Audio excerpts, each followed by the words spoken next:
Semaine de prière des Églises adventistes du 7e jour, année 2023. Dimanche. Témoigner en période de difficulté personnelle. Message de Sarah Gaine Burton. Joseph.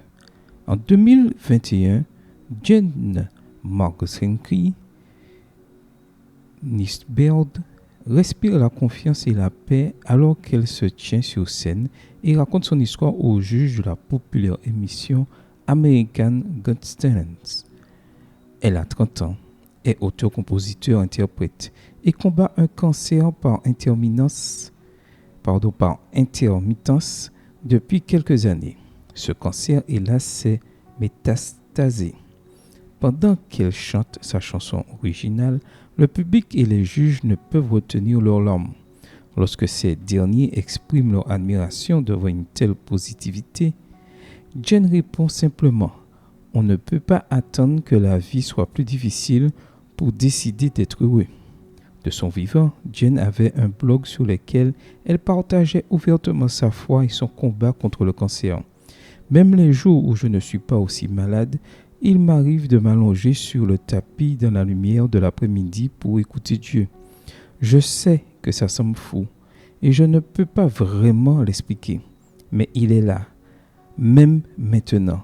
J'ai entendu dire que certaines personnes ne peuvent pas voir Dieu parce qu'elles ne regardent pas assez bas.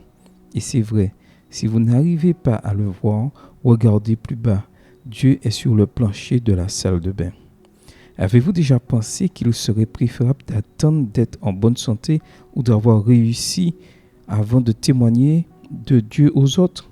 Il est facile de penser qu'on doit avoir toutes les cartes avant de parler de l'évangile aux autres. Cependant, plusieurs histoires dans la Bible nous montrent à quel point il est efficace de témoigner à travers le chaos et la lutte de notre vie quotidienne, même dans les circonstances les plus difficiles.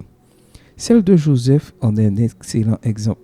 En tant que fils aîné de la femme préférée de Jacob, son père, il était plus aimé et privilégié que ses frères.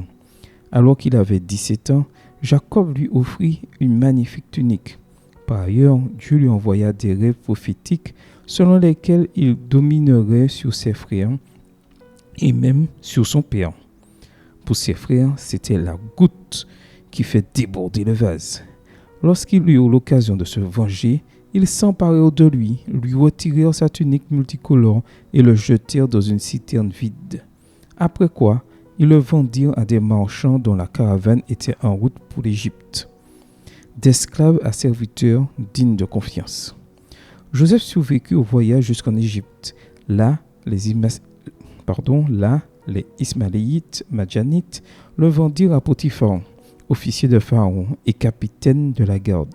Mais l'Éternel fut avec lui, Joseph, et la postérité l'accompagna. Genèse 39, verset 2. Bien que séparé de sa famille, Joseph emporta sa foi avec lui. Il ne cacha pas ses croyances à Potiphar, qui, quoique n'adorant pas le Dieu de Joseph, vit et comprit que Dieu était avec son serviteur et que les bénédictions qu'il déversait sur lui retombaient sur sa famille. C'est ce qui incita Potiphar à promouvoir Joseph au poste d'intendant de toute sa maison. Dieu salua ce traitement positif envers Joseph. Dès que Potiphar l'eut établi sur sa maison et sur tout ce qu'il possédait, l'Éternel bénit la maison de l'Égyptien à cause de Joseph, et la bénédiction de l'Éternel fut sur tout ce qui lui appartenait, soit à la maison, soit au champ. Verset 5. De prisonnier à gouverneur. Malheureusement, ce succès fut de courte durée. La femme de Potiphar tenta de séduire Joseph, puis l'accusa d'un crime terrible dont il était parfaitement innocent. Se trouvant en prison, il aurait pu se laisser aller au désespoir qui l'en blâmerait. En effet, tout espoir de recouvrer sa liberté ou de revoir sa famille semblait avoir disparu. Il aurait pu laisser les circonstances diminuer sa foi et sa moralité, ou du moins son éthique de travail.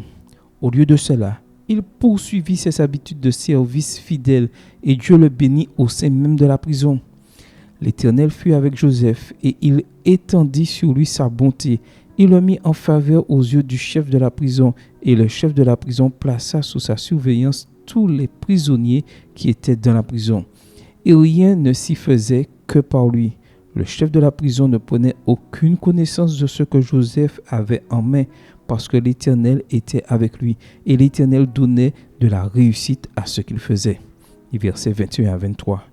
L'échange de Joseph avec le chef des échansons et le chef des panetiers révèle sa sympathie et son respect envers ses compagnons de détention. Ellen White a écrit « La droiture de sa vie quotidienne et sa sympathie pour les affligés lui ouvrirent la voie qui le conduisit à la prospérité et aux honneurs. » Son comportement pendant une période de ténèbres personnelles était un témoignage pour ceux qui l'entouraient et un exemple pour nous aujourd'hui. Tout rayon de beauté que nous projetons sur autrui se retourne sur nous-mêmes. Toute parole aimable et sympathique adressée aux malheureux, tout soulagement apporté aux opprimés et tout secours offert aux nécessiteux renferment en eux-mêmes leur récompense. Plusieurs années s'écoulèrent avant que Joseph ne soit libéré de prison. Même après être devenu gouverneur d'Égypte, un certain temps s'écoula avant qu'il revoie sa famille. Lorsqu'il se fit enfin connaître à ses frères, il leur déclara « Maintenant, ne vous affligez pas et ne soyez pas fâchés de m'avoir vendu pour être conduit ici, car c'est pour vous sauver la vie que Dieu m'a envoyé devant vous. » Genèse 45, verset 5. Lorsque Joseph a été vendu comme esclave, il était loin de savoir qu'un jour, il deviendrait gouverneur d'Égypte et que son leadership et la sagesse que Dieu lui avait accordée assureraient le bien-être de sa famille et de toute l'Égypte. Il lui était impossible de voir comment Dieu utiliserait la terrible situation dans laquelle il se trouvait. Mais Joseph n'a pas attendu d'être intendant de la maison de Potiphar ou gouverneur d'Égypte pour être fidèle à Dieu ou pour lui rendre gloire pour ses réussites. En effet, c'est grâce à son témoignage que Potiphar et Pharaon ont reconnu la véritable source de sa réussite. Il n'a jamais abandonné, même lorsque sa situation s'est détériorée. Bien au contraire, il a saisi toutes les occasions de vivre la foi de ses pairs, apportant la lumière dans les coins les plus sombres de la société égyptienne. En tant qu'esclave, Joseph pouvait parler avec des membres ordinaires de la maison de Potiphar et peut-être avec des gens issus d'autres classes sociales.